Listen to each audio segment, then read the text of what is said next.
हाल ही में राज्यसभा में राघव चड्ढा एमपी आम आदमी पार्टी ने यूनियन बजट 2024 में इंडेक्सेशन को रिस्टोर करने की रिक्वेस्ट करी है।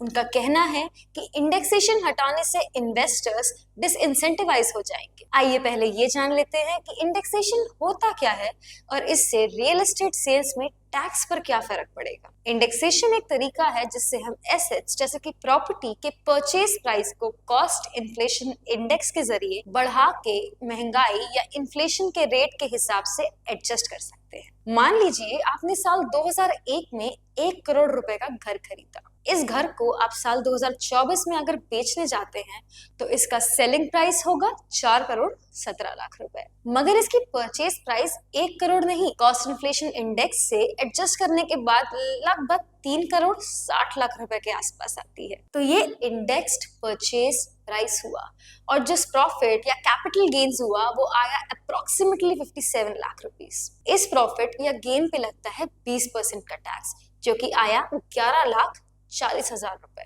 लेकिन यूनियन बजट 2024 में इंडेक्सेशन को रिमूव करने की बात की गई है, जिससे अब डायरेक्टली ओरिजिनल परचेज प्राइस को सेलिंग प्राइस से डिडक्ट करके जो प्रॉफिट या कैपिटल गेन आएगा उस पे लगेगा 12.5% का टैक्स। अगर इसको हम पहले वाले एग्जाम्पल से ही समझें तो आपका सेलिंग प्राइस अभी भी 4 करोड़ 17 लाख रुपए ही होगा, बट आपका जो परचेज प्राइस है वो आपका ओरिजिनल परचेज प्राइस जो कि था 1 करोड़ रुपए वो ही कंसिडर होगा। तो अब आपका प्रॉफिट या कह लीजिए कैपिटल गेन हुआ 3 करोड़ 17 लाख रुपए, जिसपे अब 12.5% का टैक्स लगने के बाद आपका टैक्स पेएबल आता है 39,62,500 रुपए। मतलब पहले जो इंडेक्सेशन के बेसिस पे टैक्स निकलता था वो था अप्रोक्सीमेटली 11,40,000 रुपए, और इंडेक्सेशन हटा के जो प्रॉफिट निकल रहा है वो है 39,62,500 रुपए। आई होप आपको इंडेक्सेशन क्या होता है और इससे क्या फर्क पड़ता है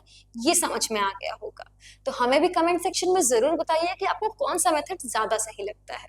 और ऐसे ही इंफॉर्मेटिव कंटेंट के लिए फॉलो करते रहिए पीएफसी कैपिटल को।